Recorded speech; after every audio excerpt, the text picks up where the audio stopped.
My family didn't attend my birthday celebration, which I held at an upscale restaurant. I waited for them for 2 hours and then received a text, "This is a lesson for not paying for our vacation."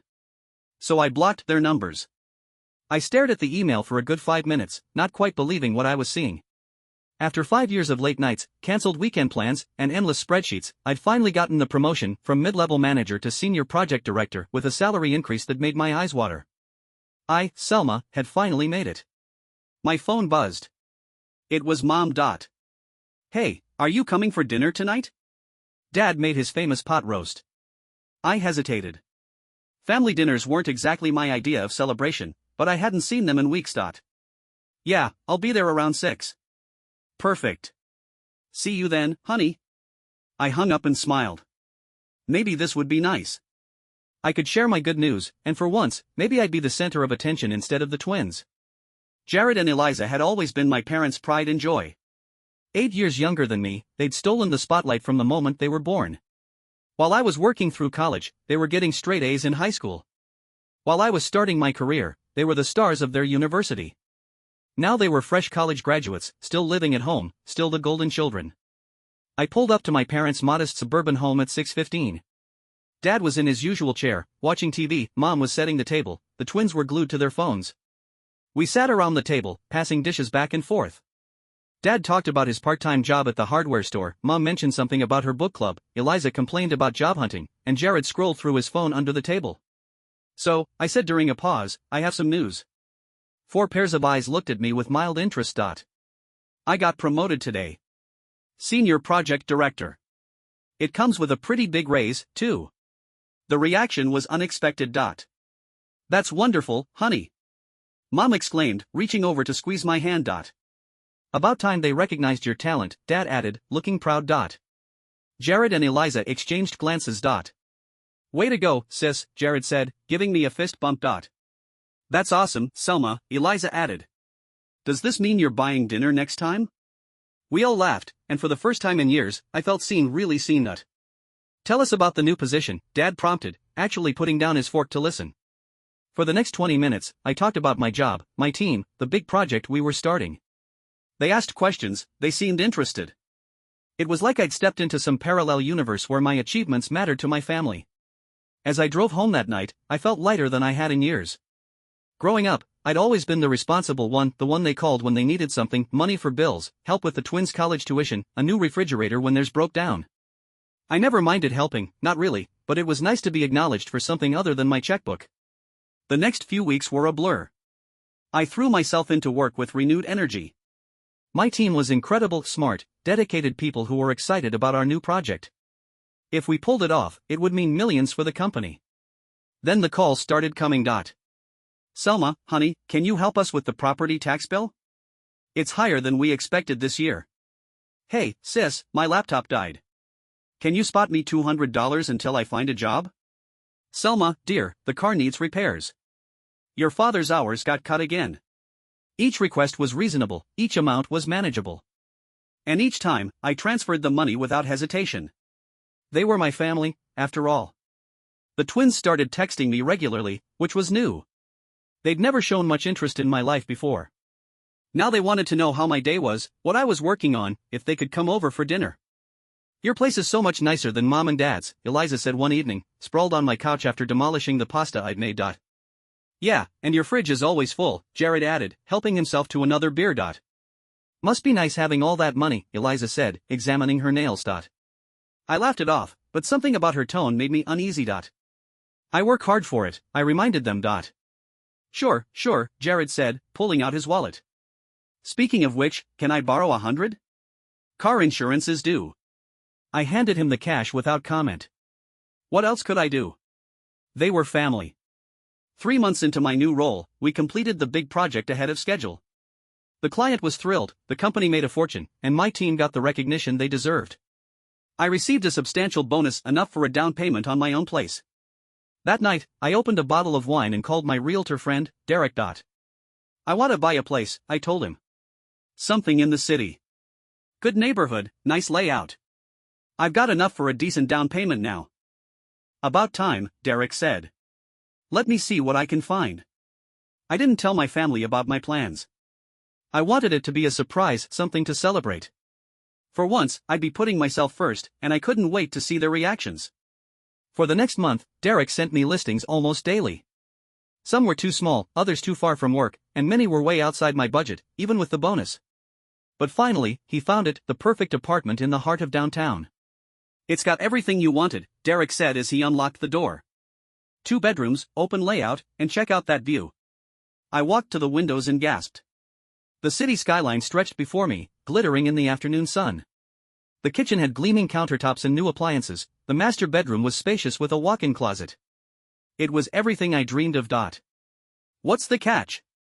I asked, certain there had to be one. Derek shrugged. "No catch. Owner relocating overseas and needs to sell quickly.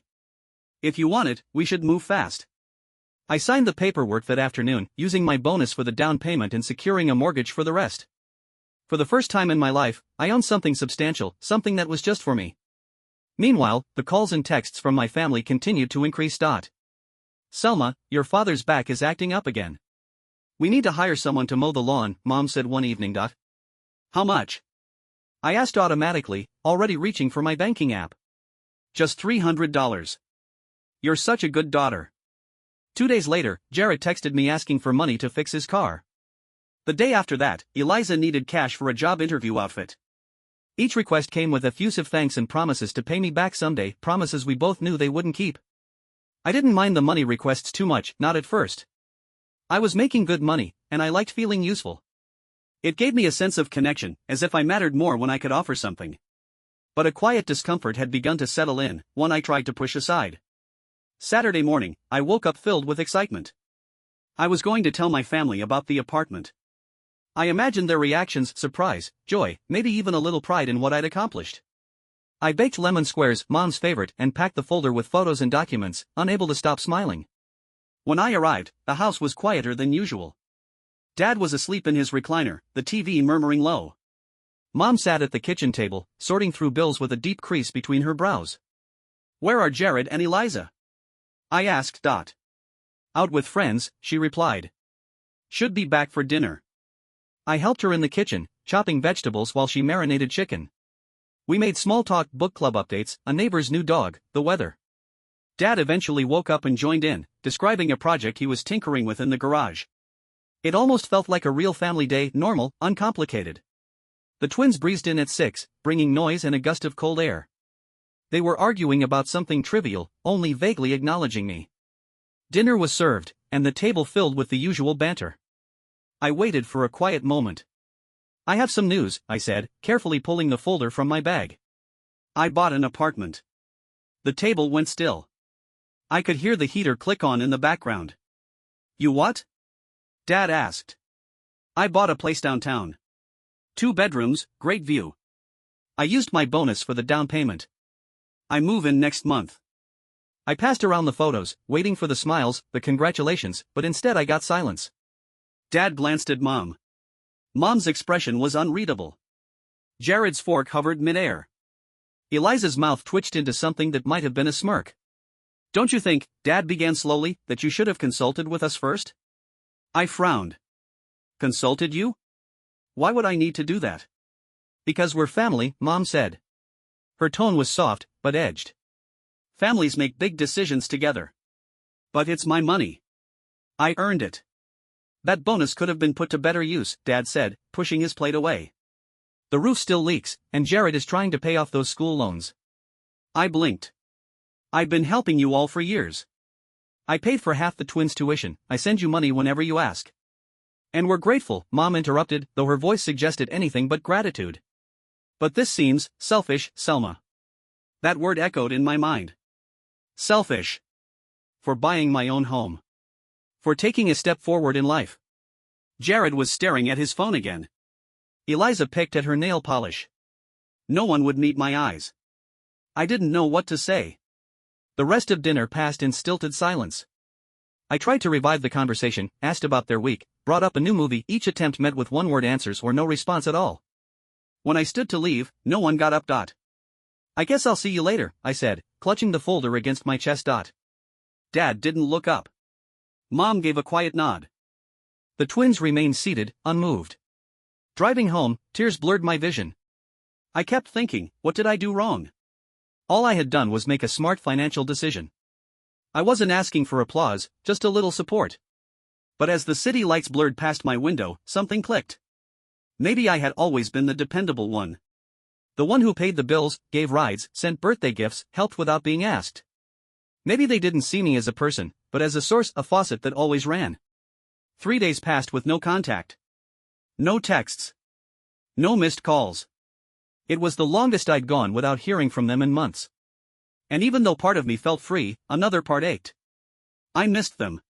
That ache morphed into resolve. I couldn't let things end this way. Maybe they needed time, maybe they hadn't realized how much their reactions had hurt me. So on Tuesday evening, I drove back to their house, unannounced, practicing what I would say over and over in my head. Mom answered the door, surprised but not cold. Selma, she said. Can I come in? She nodded and stepped aside. Inside, Dad was watching a nature documentary. The twins were at the table with laptops open. All eyes turned to me. I wanted to invite you all to dinner, I said. This Saturday. My treat. I made reservations at Monteleone's. There was a beat of silence. Monteleone's? Mom repeated. That place downtown with the white tablecloths? That's the one.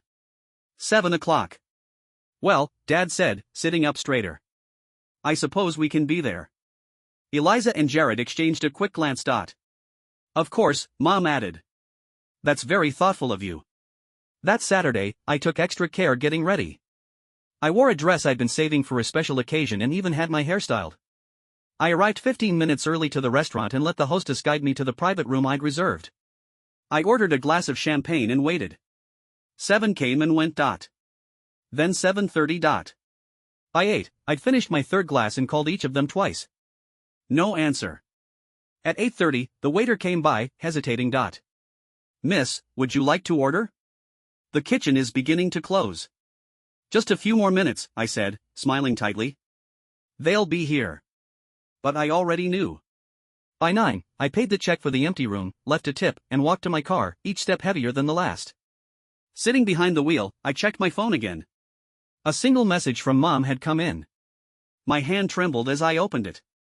This is what happens when you don't put family first. Maybe next time you'll think twice before being selfish. Happy birthday. It felt like someone had reached inside my chest and clenched a fist around my heart. I drove home in a haze, the birthday dress still perfect, the makeup still intact. The celebration I'd imagined, laughing with my family, sharing plans, looking ahead, had shattered. Inside my apartment, I poured a glass of wine and sat on the couch in silence. Happy birthday to me, I whispered, raising the glass to no one. Then I opened my banking app and canceled the automatic monthly transfer. $1,500, no longer disappearing from my account every month, no longer propping up a family that had chosen to punish rather than support me. When I hit confirm, there was no fear, no guilt, only a strange, calming sense of release. The week that followed was eerily quiet. No texts. No voicemails. No unexpected drop-ins. It was the kind of silence I'd once craved but now found strangely hollow. For the first time in years, my calendar was free of emergency family calls, money transfers, or last-minute favors. By Sunday evening, that silence broke. My phone lit up with notifications, missed calls from Mom, Dad, Jared, and Eliza. Voicemails and messages flooded in within the span of an hour. I didn't respond. I couldn't. I wasn't ready. But curiosity won out by nightfall. I sat on the couch and hit play on the first voicemail.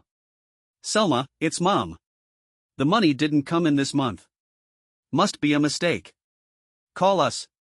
The second, hey, it's Dad. We checked with the bank. There's no transfer pending. Can you check your side? By the fifth message, Mom's voice had turned from confusion to panic. We have bills due. What are we supposed to do now?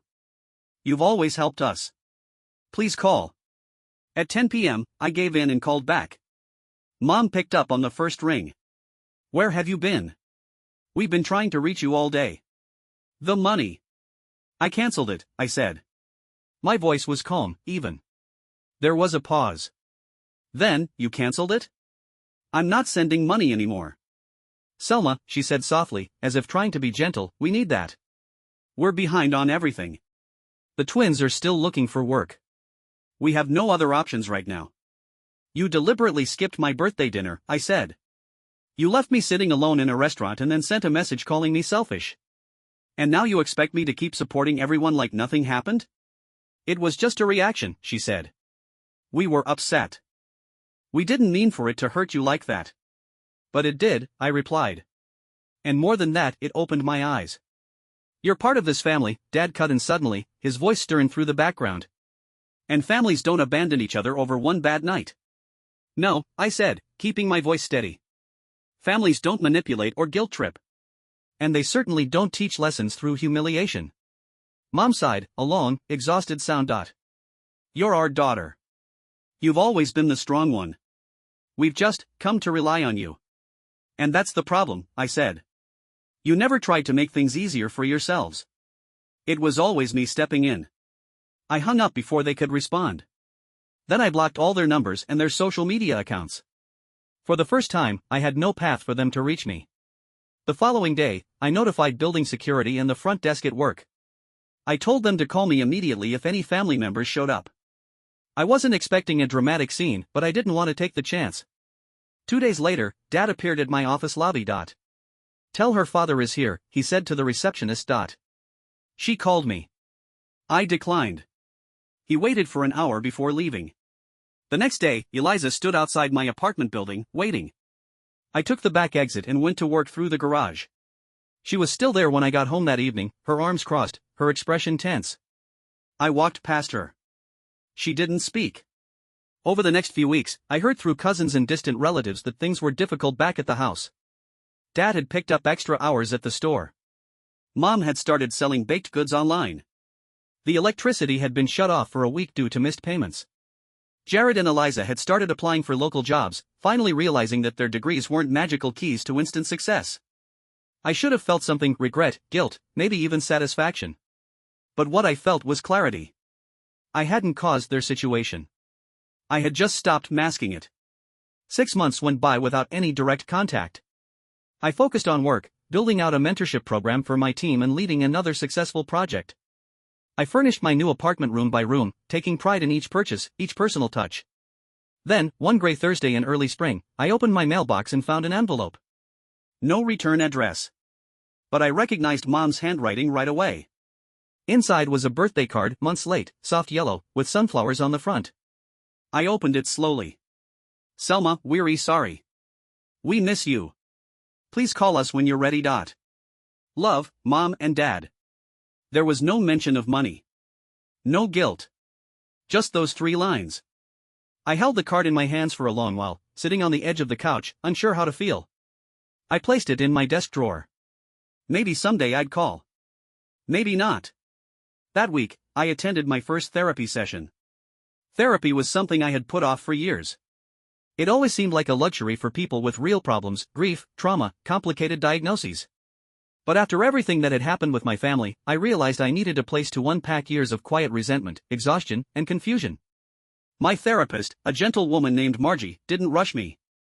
Our first few sessions were spent unraveling the way I'd been conditioned to believe my worth was measured by how useful I was to others.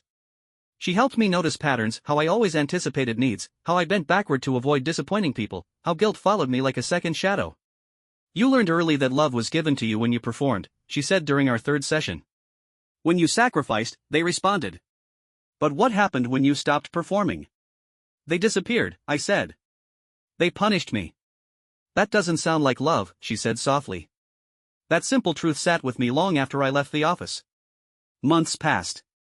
I threw myself into work, not to escape anymore, but to grow. I took my team out to lunch once a month, mentored 2 interns, and even started giving talks at industry events. My confidence grew, not just in my work, but in my voice. My apartment slowly came to life. I added warm curtains, framed art I'd collected over the years but never had space to hang, and adopted an older rescue cat named Maple. She followed me from room to room, curling up beside me as if she knew I needed her quiet company. Occasionally, I would open the drawer where I kept the birthday card and read it again. It didn't hurt like it once did. It felt distant now, like reading a letter from someone else's life. The day of my next birthday arrived with unexpected ease. There were no tense phone calls, no expectation to play hostess. I invited a few co-workers and my friend Derek for dinner at a quiet bistro. We toasted with sparkling water, shared dessert, and talked about everything from podcasts to vacation spots. It was simple. It was joyful. After the dinner, walking home under the gentle glow of city lights, I realized how light I felt. Like I'd been carrying a backpack full of rocks for years and had finally set it down.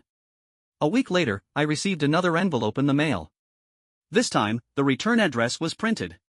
It was from Eliza. Inside was a short letter, handwritten. Selma, I know I don't deserve a response, but I wanted to tell you that I got a job. It's not glamorous assistant manager at a bookstore, but I like it. I moved out of the house 2 months ago. Jared's working too.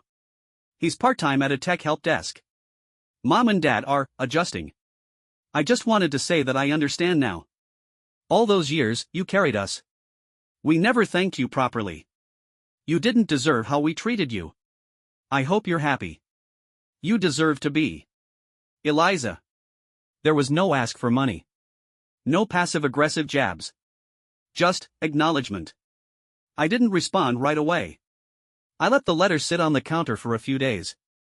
Then one quiet Sunday, I wrote back. Eliza, thank you for your letter. I'm glad to hear you're doing well and finding your own way. It took me a long time to see how our family worked and how unhealthy it was for me. I've spent the past year learning how to live without guilt. I'm not sure what our relationship will look like in the future, but I'm open to talking someday. Just not yet. Selma asterisk. I mailed the letter and felt no tension in my chest, no doubt. I wasn't sending it out of duty. I was sending it on my terms. One morning, a few months later, while drinking coffee on my balcony, I realized something profound. I no longer thought of myself as someone trying to prove she was enough. I was just a woman, living her life capable, content, and free. Thank you all for watching the video, and see you soon.